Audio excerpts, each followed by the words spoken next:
ബാനു. ഏട്ടാ, എന്ത് പ്രശ്നമുണ്ടെങ്കിലും അത് പഠിത്തത്തെ ബാധിക്കില്ലെന്ന് പറയാനാണ് ഞാൻ വന്നത്. പക്ഷേ എനിക്കത് പറയേണ്ടി വന്നില്ല. പിന്നെ എന്ന് കരുതി എപ്പോഴും പഠിച്ചുകൊണ്ടിരിക്കാനും പാടില്ല. ഇടയ്ക്കൊക്കെ കുറച്ച് റിലാക്സ് ഒക്കെ വേണം. ഇതുവരെ ഞാൻ നിന്നോടൊന്നും ചോദിച്ചിട്ടില്ല. ഇപ്പൊ ചോദിക്കണമെന്ന് തോന്നി. പറയാൻ നിനക്ക് ബുദ്ധിമുട്ടില്ലെങ്കിൽ ഈ ഏട്ടനോട് നീ പറ. ജയേഷിനെ പരിചയപ്പെട്ടത് എങ്ങനെയാണെന്ന് തുടക്കം മുതൽ നീ പറ.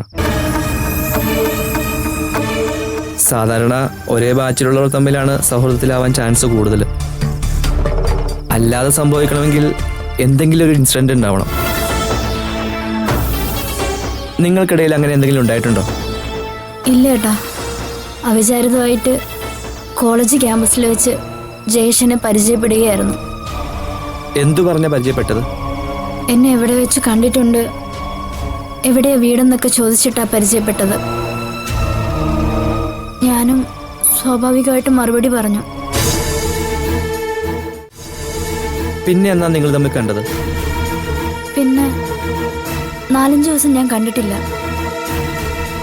വീണ്ടും കൂട്ടുകാരികൾക്കൊപ്പം ലൈബ്രറിയിൽ നിൽക്കുമ്പോഴാ ഞാൻ അവനെ അവിടെ വെച്ച് കാണുന്നത്. എന്നെ കണ്ടുവന്ന് സംസാരിക്കുകയായിരുന്നു. പിന്നെ പല ദിവസങ്ങളിലും തമ്മിൽ കാണാറുണ്ടായിരുന്നു. എപ്പോഴെങ്കിലും നീ അവനോട് അങ്ങോട്ട് പോയി സംസാരിച്ചിട്ടുണ്ടോ? ഉണ്ട് ഏട്ടാ. ക്യാമ്പിന്റെ കാര്യം വന്നപ്പോൾ എനിക്ക് സംസാരിക്കേണ്ടി വന്നിട്ടുണ്ട്. അല്ല, എന്തായിരുന്നു അതിനുള്ള കാരണം? ജയേഷ് പറഞ്ഞിട്ടാ ഞങ്ങളുടെ ബാച്ചിൽ നിന്നും 3 പേരെ ക്യാമ്പിലേക്ക് സെലക്ട് ചെയ്തതെന്ന് പറഞ്ഞപ്പോൾ ഞാൻ താങ്ക്സ് പറയാൻ വേണ്ടി പോയതായിരുന്നു. അല്ലാതെ ഞാൻ അവനോട് സംസാരിക്കാനായിട്ടൊന്നും പോയിട്ടില്ല. നിന്നെ ഇഷ്ടമാണെന്നും കല്യാണം കഴിക്കാൻ ആഗ്രഹമുണ്ടെന്നും അവൻ പറഞ്ഞത് എപ്പോഴായിരുന്നു? അതും ഒരു ദിവസം ക്യാൻറ്റീനിൽ വെച്ചായിരുന്നു. എൻ്റെ പഠിത്തം കഴിയാതെ ഞാൻ കല്യാണത്തെക്കുറിച്ച് ചിന്തിക്കില്ലെന്നും എൻ്റെ വീട്ടുകാരറിയാത്ത ഒന്നിനും എനിക്ക് താല്പര്യമില്ലെന്നും ഞാൻ പറഞ്ഞു. നിനക്ക് അവനെ ഇഷ്ടമായിരുന്നല്ലേ? പറഞ്ഞോ? ദേ, ഇപ്പൊ ഞാൻ നിന്റെ ഏട്ടൻ മാത്രമല്ല, ഒരു സബ് ഇൻസ്പെക്ടർ കൂടിയാ. ഇഷ്ടമായിരുന്നു ഏട്ടാ. അത്രയ്ക്ക് മര്യാദയോടെയാ അവൻ എന്നോട് പെരുമാറിയിരുന്നത്. പക്ഷെ അവസാനം അവന്റെ സ്വഭാവം മാറി.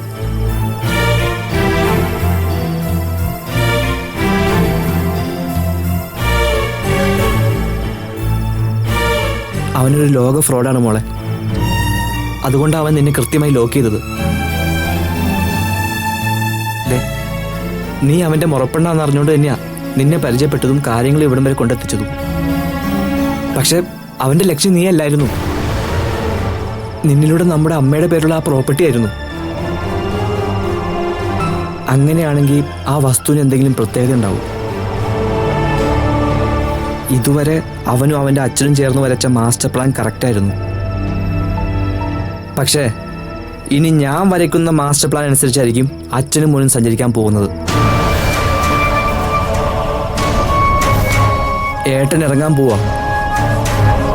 അവൻ നിന്നോട് കാണിച്ച വഞ്ചനയ്ക്കും അവന്റെ അച്ഛൻ നമ്മുടെ അമ്മയോട് കാണിച്ച നെറുകേടിനുമൊക്കെ മറുപടി പറയിപ്പിക്കാൻ പോയ ഏട്ടൻ. പറ, ഞാൻ ഇങ്ങനെയൊരു തീരുമാനം എടുത്തതിൽ നിനക്ക് എന്തെങ്കിലും എതിരെ അഭിപ്രായം ഉണ്ടോ? ഒരിക്കലും ഇല്ല ഏട്ടാ. ഇനി ഒരു പെണ്ണിനോടും അവൻ ഇങ്ങനെ പെരുമാറരുത്. ഓക്കെ മോളെ. പിന്നെ എന്തുണ്ടെങ്കിലും ഏത് സമയത്തും നീ ഈ ഏട്ടനോട് പറയണം. പറയേട്ടാ.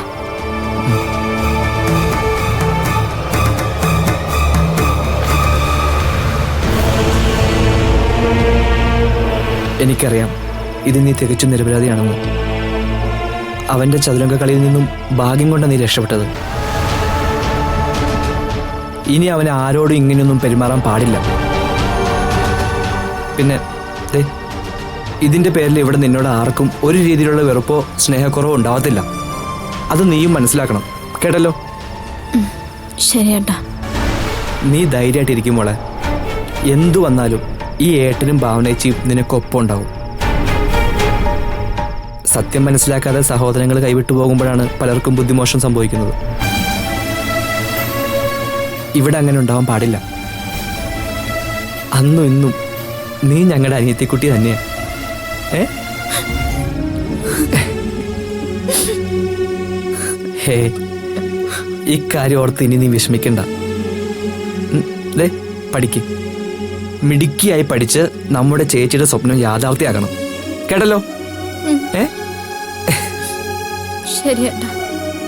എന്നെ കണ്ടില്ലേ, കുറച്ചൊക്കെ ഞാനും തെറ്റുകൾ ചെയ്തിട്ടുണ്ട്. എങ്കിലും അവസാനം ഞാൻ എൻ്റെ ലക്ഷ്യത്തിലെത്തിയില്ലേ. സമയദോഷം വരുമ്പോൾ എല്ലാവർക്കും പ്രശ്നങ്ങളുണ്ടാവും മോളെ. അതൊക്കെ ബുദ്ധിപൂർവ്വം നമ്മൾ തരണം ചെയ്യണം, അത്രേ ഉള്ളൂ. ഞാൻ പഠിക്കും ഏട്ടാ. എൻ്റെ ചേച്ചിയുടെ സ്വപ്നം പോലെ, എൻ്റെ ആഗ്രഹം പോലെ ഞാനൊരു ഡോക്ടർ ആവുകയും ചെയ്യും. മിടുക്കി.